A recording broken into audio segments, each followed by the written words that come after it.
Bro, I'm going to say what half the internet won't. You can be her emotional support system, her therapist, her late night texter, and she'll still pick someone else. That's when I learned the secret that saved my sanity and honestly made me more attractive than ever. It's called detachment. And no, it's not playing hard to get. It's how you stop losing yourself, chasing people who don't choose you. Hey, you lovely human. I'm Mike, your friendly dating and relationship coach, and welcome back to Plant the Spark. This is episode 2, and today we're tackling a concept that sounds counterintuitive, but actually skyrockets attraction. This is a little concept known as detachment. Yes, I said it. Let go. Letting go. Not gluing on.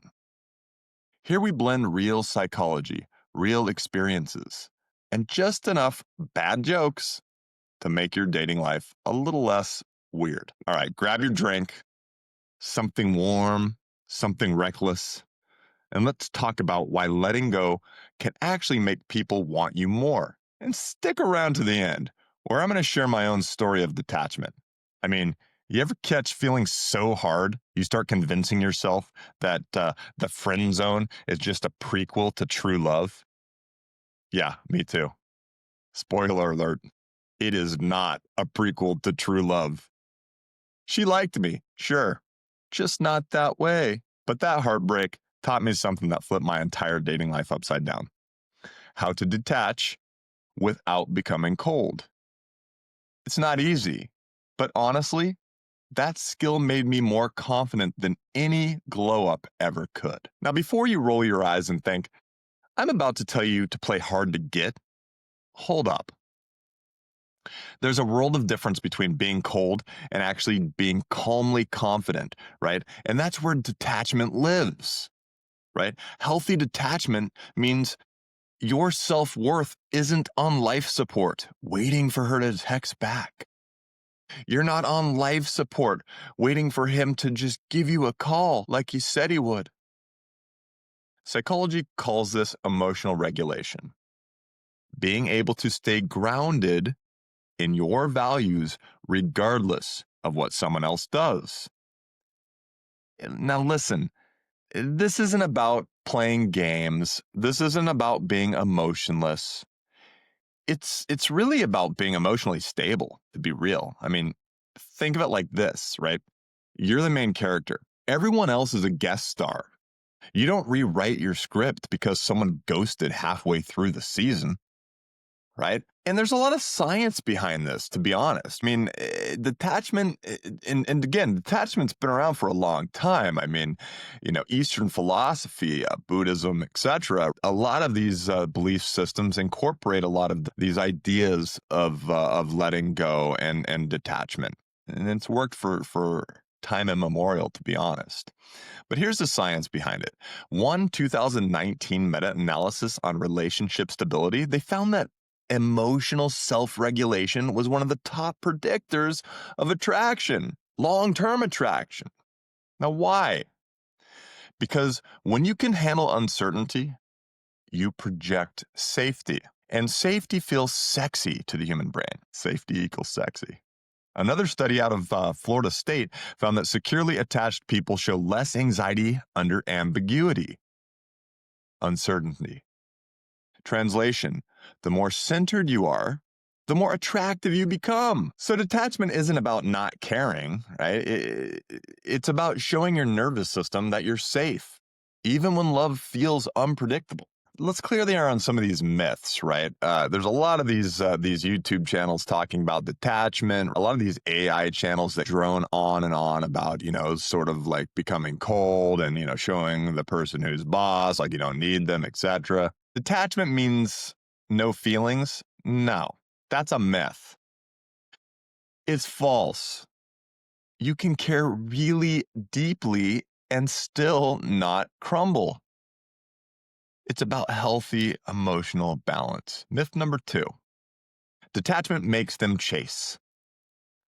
Look, all these channels talking about how, like, all you got to do is detach for a couple months and they're going to come running back to you. I mean, maybe, right? Sometimes, right? Sometimes that time away, that space, that mystery, that wonder, sometimes that might make them chase. But that shouldn't be the goal of detachment. The goal is your inner peace, not puppetry. Myth number 3, it's manipulative. No, it's not. It's emotional hygiene. You're not doing it for the other person necessarily. You're doing it for yourself so you can feel good again. If it does something for the other person, right? Great. But you're not ignoring people. You're regulating yourself. It's about you.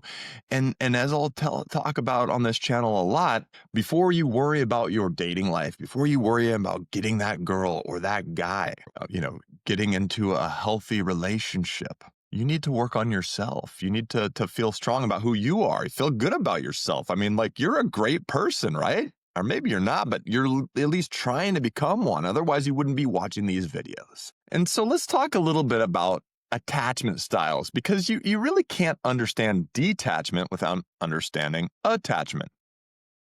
And really, there are 4 styles. There's the secure attachment. This is the one that we all should be sort of like, hoping that we were sort of dealt when we were young. There's also the anxious attachment style. There's the avoidant, and there's also the fearful avoidant. Now, if you're anxious, detachment feels like emotional fasting. If you're avoidant, detachment feels pretty safe. But as per usual with avoidance, pretty lonely. Healthy detachment is when you can hold space for both connection and independence. It's that sweet spot, right? Between clingy chaos and emotionally unavailable cool kid. As Amir Levine explains in Attached, security isn't about not needing people. It's about not fearing what happens if they walk away. And this works, in multiple avenues of life, not just attachment with people. It could be attachment to a job. It could be attachment to a value, right? Detachment works with multiple aspects of your life. All right, let me get kind of real with you. A while back, I caught feelings hard for someone who showed all the signs, right? The long eye contact, the playful touching, the deep conversations, even the "you just get me" line, right? Textbook mutual spark. Except I got friend zoned. And not the maybe later kind, the full, polite, "you're such an amazing guy" send off. Oof.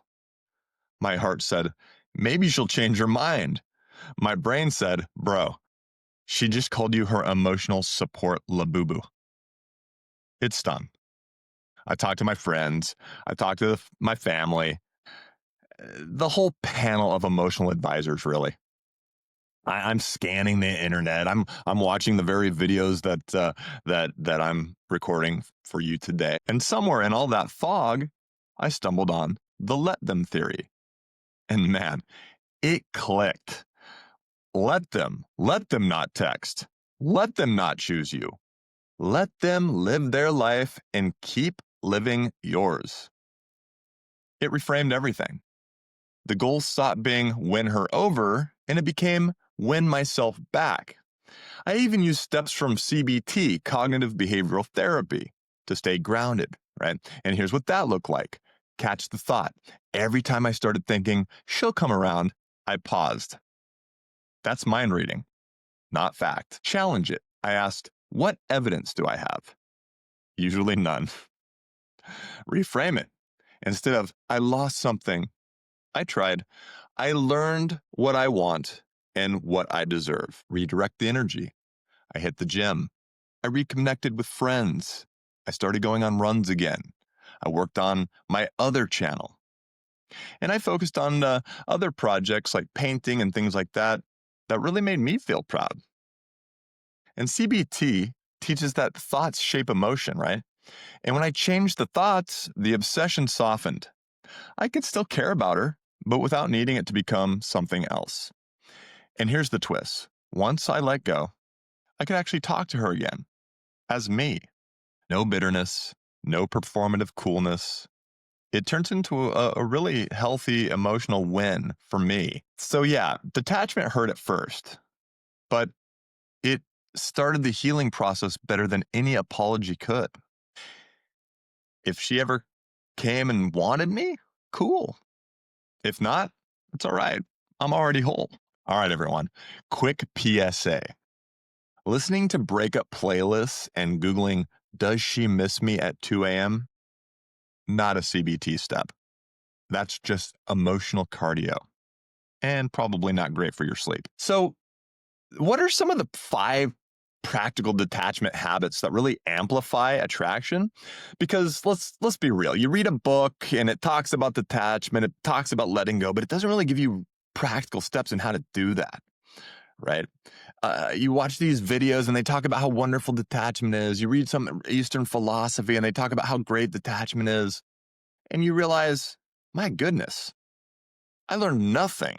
I learned some theory, I guess, but I didn't really learn any steps. And I ain't that smart. I need some help. Well, number 1, maintain a schedule. Do not let your life orbit around a maybe. Dude, go out, do your thing, work on your stuff, hit the gym. I mean, level up a little bit, blow up, right? Maybe you'll realize that people will be more attracted to you than the person who's not. Level up. Number 2, clarify your value.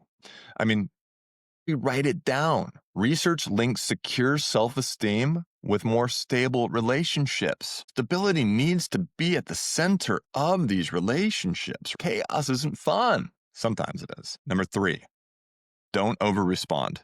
Give space. I mean, give space. Curiosity grows in the quiet. Number 4, regulate. Don't react. Breathing techniques, grounding, mindfulness, real tools, not fluff. Exercise, get out in nature, right? Plant your feet in the soil.